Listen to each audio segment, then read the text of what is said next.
love seeing the Bible come to life. I love seeing the Book of Mormon come to life. But my thought has always been this: if you like the video, go read the book. You'll love it. People are drawn in by hope. And I feel like as long as you show hope that's real and authentic, then the right people will find you. So meaningful is because it starts with our team member, our employee, sacrificing something. Hello and welcome to Latter-day Profiles. I'm Brian Howard. We're here at the LDS Motion Picture Studio in Provo, Utah. And joining me today is Brock Blake. Brock, welcome.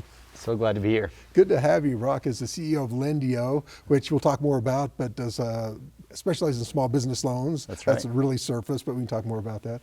Also, great background. I looked at the list of awards for both you and the company, and doing something right because you've earned a lot of awards. Utah Valley Business Magazine CEO of the Year in 21. Glassdoor says it's one of the top 50 places to work, so that's pretty cool. Yeah. Let's talk about your background, Brock. As I was looking at you, apparently were an entrepreneur from a young age, started the paper out and that kind of stuff. No kidding. Were you just trying to hustle and making some money? What was your take on that? Well, I grew up the youngest of six. Oh, yeah. And so, for me, if I wanted to go out and buy anything that I wanted to, a new pair of shoes or a new soccer ball or something, I had to go earn some money. And so I got a paper out at a young age, and it just taught me that, that work never stops. Like, whether it was rain, sleet, or snow, I had to wake up in the mornings and go deliver those papers. And then, as you grow up, you do a bunch of different things, whether it's the lawn mowing business or at BYU. I wanted to have a front row parking spot with a scooter, because that's the electric scooter. If you had one, you park right up front. So, I went out and bought 7 scooters from China and had them shipped over and sold 6 of them to cover the cost for the 7th, so I could have my, convenient parking spot. So, just all growing up, that's what I was doing. I didn't think I was going to be an entrepreneur, though. I wasn't planning on that. I was planning to be a doctor. Oh, really? Yeah. What brought that on? Why did you think a doctor was going to be the thing for you? I don't know. I mean, when you're young, you think about, oh man, who are all the people that earn a lot of money? And we had a lot of friends that were doctors, and it was superficial for sure. You think about being a professional player. Sure. That's right. Or something like that. But I had an experience on my mission that was pretty traumatic. That changed my trajectory. After I went through that, there was a lady who had an accident, and it was very severe leg accident, and it was pretty gory and whatnot. I was the first one there, and after that, I was like, I don't think doctor's my calling in life, and good thing it switched me to entrepreneurship. I understand that. My daughter wanted to be a veterinarian until she saw one of those shows where they were doing things with animals, and I thought you were just petting the kitties. So yeah. I totally understand that. Growing up, youngest of 6. Youngest right? of 6. Yeah. What was the experience like for you growing up? Obviously entrepreneurially, but otherwise, church-wise, active, doing all the things that you do when you're active members of the church. Yeah. So. Man, come from just such an amazing family. My mom's a convert. She grew up in very, very difficult circumstances. Her father was an alcoholic and abusive, and her mother and father ended up getting a divorce, and they were extremely poor, poverty level. But during that time, she never drank, she never smoked, she never swore, she was just a really, really amazing person. And she decided to go to BYU just because she heard that there were a lot of other people who didn't drink, didn't smoke, and didn't, swear. And so she went to BYU and put herself through school and ended up, being baptized there, and met my dad. And then they were married and sealed in the temple and started this family. And then I have, 1 sister and 5 older brothers that were just incredible examples for me. And I was always kind of the youngest, trying to look up to them and trying to fight for mine. We did a lot of athletics and sports and competitive, and my dad is an incredible person, just really, really friendly to everyone, and really helpful and a hard worker. And so, I always feel very fortunate for the circumstances by which I grew up. Yeah, I think you excelled at soccer, right? A good soccer player.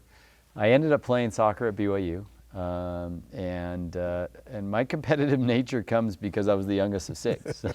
So in the backyard, we were always competing with something, but it didn't matter if it was badminton or soccer or football or basketball or whatever it might be. And, I would have loved to have played football, but I don't quite have the body for a football player. So I played soccer at BYU, and I loved that. It was a great experience for me.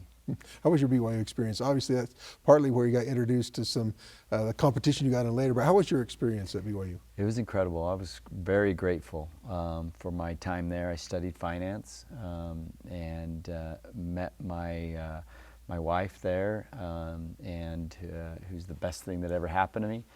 And but an incredible education. BYU just does such a great job in the environment of, the gospel.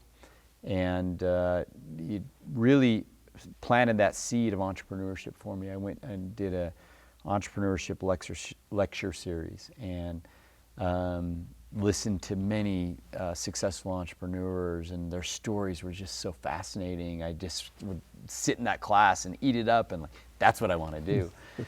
So to play soccer and have a great education and meet my wife and grow up there, it was an incredible experience for me. Yeah, Utah Valley seems to be a great place to start up businesses and that kind of thing. And apparently you had entered into an entrepreneur competition. It's a big competition. Ended up taking home the prize. What was that like? Tell us about the competition and how that went about. So as I was finishing up my schoolwork at BYU, I'd heard about this competition. It was put on by a few venture capitalists in the state, Greg Warnock and Alan Hall. And they did this program. It was kind of like the TV show The Apprentice back in the day, if anyone remembers that, except no Donald Trump saying you're fired. That would have been fun. But so there were 100 applicants, and then 20 of us were selected. And the 20 of us went through this 8-week boot camp. And it consisted of a weekly class where we'd go and sit at the feet of entrepreneurs, and then some sort of entrepreneurial competition, a sales competition or a marketing competition or a fundraising competition, trying to teach you the skills of what it's like to be an entrepreneur. At the end of that 8 weeks, they identified or chose 5 of the 20 and gave them each $50,000 of capital, working capital that we could use to go and start a business or buy a business or something like that. And so I was one of those 5 selected, and it really just was an incredible kind of launching pad for me in my entrepreneurial career, where I could go and look around and decide what I was going to do, either start or buy a business.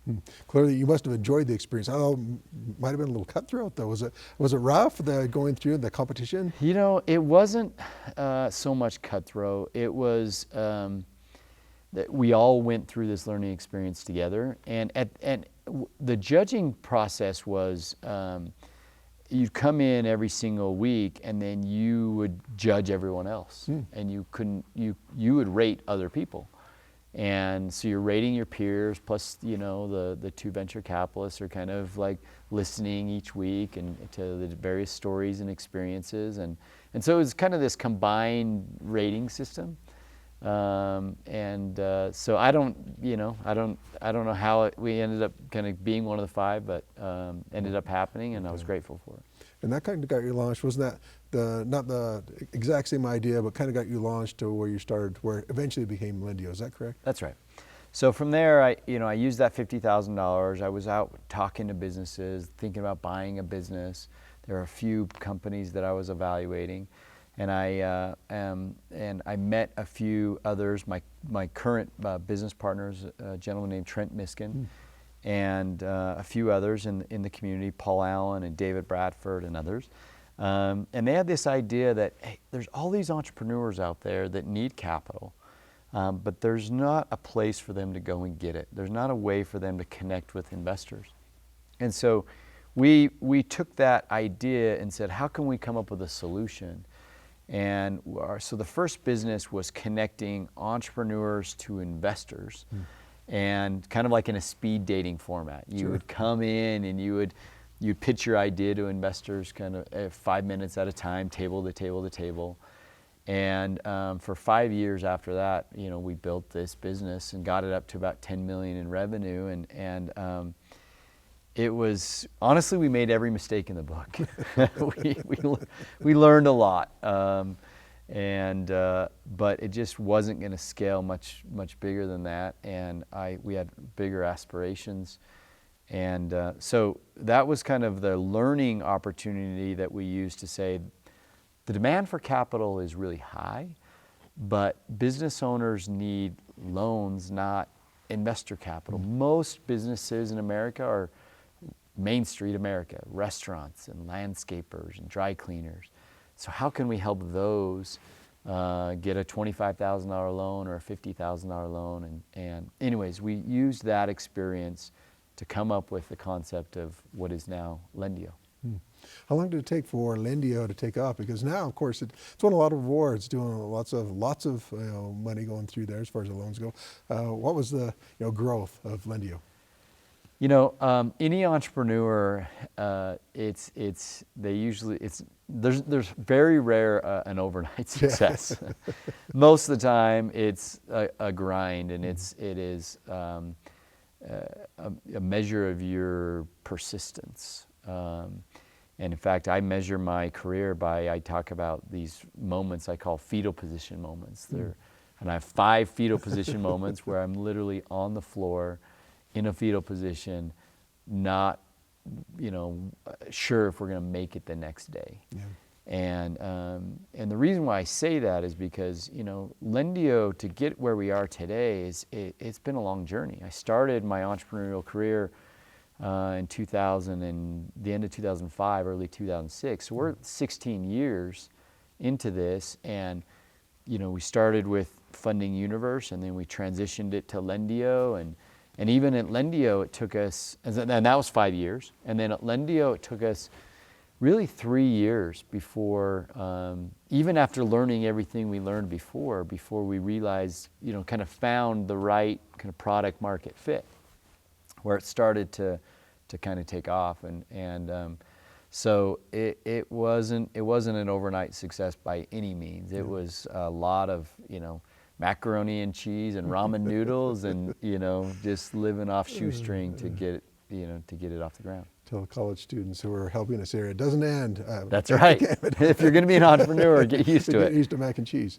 COVID came along as well and threw a wrench into that, because here we have businesses are doing pretty well. In fact, business was booming, right? The economy's great, and that just put sticking a spoke in the tires. How did you make it through that? What was the key to get through that and come out on the other end? Yeah, so I have PPP PTSD, which means during the pandemic, I think everyone heard about the Paycheck Protection Program, which was this incredible program to help small businesses that were affected by the pandemic to keep their lights on and their doors open. During that time, or prior to that, our Lendio, what we do is we connect a business owner to lenders, and it's a marketplace. We're not the lender ourselves, we match them up. And we were growing month over month and quarter over quarter, and in Q1 of 2020, we were having a great quarter, and really overnight, the pandemic hit, and every lender in America stopped lending, and business owners were like, "I'm going to go out of business," and we felt like we were in a position to make a difference in the world. In fact, I sent a text out to my board. It's a Winston Churchill text. I wish I could read it. I could find it, but it basically says that a lot of individuals have a moment where that they are uniquely prepared for, uniquely qualified for, and how sad it would be if that moment came and you missed your opportunity. And because business owners needed capital, and the Paycheck Protection Program was going to provide that capital, and that's what we do, I just felt this desire or this duty to say we have to step up and help. We're not sure how we're gonna make money or how we're gonna survive, but we got to do something. So overnight we hired about 250 employees, literally, and everyone was working from home, and we started learning about this Paycheck Paycheck Protection Program. And in about a week, we used our engineers to develop a brand new website application. And the first weekend of that program, we had about 50,000 loan applications. Wow. Which was more than we'd had in the full year kind of combined. And it's kicked off this journey where we ended up, it was probably took 10 years off my life. It was very stressful, literally, you know, sometimes you talk about 20-hour days, but in this case, it was literally 20-hour days. But we helped over 200,000 small businesses to get the PPP loan. And it was an incredible experience, and the stories of the individuals we helped during that time frame was just changed my life. It was incredible. It was the most meaningful thing I've ever done in my career, by far. I'm thinking there's lots of types of businesses, lots of ways to make money, but in your particular case, if it's successful, then you helped a business succeed. That's got to be some satisfaction in it. That's right. We're not selling widgets. You know, we are making an impact. We call it fueling the American dream. I mean, a business owner has this dream, they need capital to do it. Let's help them. In this case, we changed our mission from fueling the American dream to saving the American dream, because they were trying to keep their doors open. And to hear the stories about, man, this is my baby I built for 20 years. And I have these restrictions that are not allowing me to serve customers, that are, and then to help them to get through that, to keep their employees on payroll, to help pay their mortgage and help pay for the food on the table, and all of those things. Like, I'm not exaggerating or trying to make it bigger. That's what it was. Yeah, it really was. And so it was amazing. Very, very, very challenging. And I had 2 fetal position moments during that. That I didn't feel like we were going to make it through because of how difficult and challenging and how much pressure was on us. But it was turned out to be an amazing experience. Came through the other side. I'm thinking as you're talking about this, especially the fetal position moments, you got a family, and every entrepreneur, a successful one I've ever talked to, has had those 20, or it seems like a 24-hour workday at some point. How about your family, as you're working through this, how do you try and, I don't know if the word balance even fits in there, how do you make things work? Yeah, so are we talking during the pandemic or just generally? Well, I'm sure the pandemic was excessive, but yeah, generally. So yeah, I'll mention the pandemic and then I'll talk generally. So the pandemic, what was interesting is that everyone else in our community, people were working from home now, no one was traveling. And so, a lot of the spouses were like, my wife's friends were like, this is awesome. My husband's home. We have all this time with our family. It's incredible. And during that period of time, there was about 8 weeks where, and this is not normally like this, but I didn't see my wife or kids very often. I was up kind of in this room working on all this stuff, and my wife would bring up, dinner, and I would hurry and eat, and I'd barely have time to shower or anything during that time frame. So it was a different experience for her and my kids than the rest of their their peers were having. But generally in life, I don't have all the answers. I've made a lot of mistakes along the way trying to get it right. But there's been a few books that I've read and things that I've learned where there's a book that's called High Performance Habits. It talks about people that are ultra successful in life, how they are able to create a program that they prioritize the most important things, and then create kind of a program that is sustainable over a long period of time. And so what does that mean? That means, for me, the things that are most important, like a daily scripture study and reading in the morning, daily workout, time with my kids and date with my wife, and Sundays, the ability to worship. And so I started, outlining what are the things that are the highest priority for me, and then how do I build that into a schedule that allows you to have balance. And it's not balance because it's not, but it allows you to make the most important things the highest priority. Yeah, that makes sense. And so, it's very rare that I'll miss family dinner. It's very rare that I'll miss one of my kids' athletic events or dance recitals or gymnastics meets or things like that. Now, that also means that, sometimes I'm, like last night, I was up very late working and up early in the morning working. But I've tried to create, what are the non-negotiables? What are the highest priorities? How do I make sure those happen first? And then fit everything else. And the Lord has a way to magnify your efforts I think if you put those things first. Yeah, pretty amazing. Seems like time gets expanded on occasion where you're trying to do the right thing. Your business has been voted as a great place to work, top place to work by Glassdoor. That's a hard thing. We're talking about a culture. Everybody wants a nice place to work. Creating a great place to work is another story. What are some keys? How do you go about that so employees love their jobs, love to come to work? Yeah, it is a challenge. It's ever present. You have to. It's got to be constantly top of mind. But it starts with values. At Lendio, we have identified what are the things that are the most important values that we believe in as an organization, and what you hire and fire to. And once you define those, then it helps your decision framework to become easier, because you're looking at, if it's a difficult decision, you look at it through the lens of the values that you're creating. That's number one. Secondly, we are a mission-driven organization, meaning that it's not just about the almighty dollar. We're about helping and making an impact in the world. And it is amazing when you have individuals that are combined, working together for a cause that they believe in, and the impact that they can have on the world. And so when you're doing something that people believe in, that adds to the culture. And then I think have fun with it. You're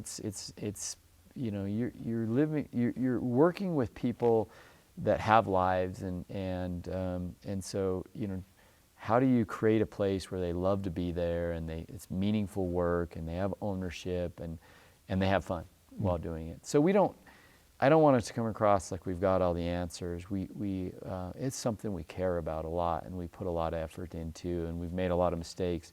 Hopefully we're doing something right. Yeah, it's one of those things that just doesn't happen right. A lot of intentionality. You really have to work at it to make something like that happen. No question. Tell me about your philanthropic efforts. I know you do some things that are similar, but you're helping out some with some small loans that people who really need them. Yeah, so every loan at Lendio that occurs, that happens on our platform, we give a microloan to an entrepreneur in a third world country through Kiva. We call this our Lendio Gives program. So this is incredible. We've now donated over $1 million to 90% of the recipients are women entrepreneurs in third world countries. And so they come in and they might be looking for $50. And that $50 is to buy a goat, and they're going to use the goat's milk to earn money to pay for, to provide for their family. Or, there's just all these just fascinating stories of entrepreneurship throughout the world. And so, I love this program. The reason why this program to me is so meaningful is because it starts with our team member, our employee, sacrificing something. And so we ask them, sacrifice a lunch, maybe it's a cup of coffee, maybe it's a dinner, a pair of shoes. It doesn't matter. I don't care if it's $2 or $200 a month. Sacrifice something. And then Lendio will match that donation. And then we take the combined of their donation and and Lendio's matched, and into this fund that goes to the loans. Now what happens is that those female or women entrepreneurs, when they pay that loan back, it's a very low interest loan, but there is a payback. It's a hand up, not a handout. When they pay that back, now that's evergreen. So all we do is we take that loan, that money back, and then we put it back into the fund and lend it to someone else. And we've just done that over and over again for many years now. And so, you know, there's a bunch of other things that we do at Lendio, and, you know, my wife and I try and do, but that's the most public thing we're excited about. Yeah, it's amazing when you're talking microloans. That's a lot of money because, you know, $50 goes a long way in some of those places. Yes, it's thousands and tens of thousands of loans that we've done. We've helped entrepreneurs. Brock, it's been a pleasure to talk with you. Brock Blake, the CEO of Lendio. Check it out. Appreciate you taking the time to come, and we'll make sure you get off to, you're going to go check out one of your son's games right now, so we won't make you any later, but thanks, Brock. That's right. Appreciate Thanks for it. having me. Thanks so much. Appreciate it.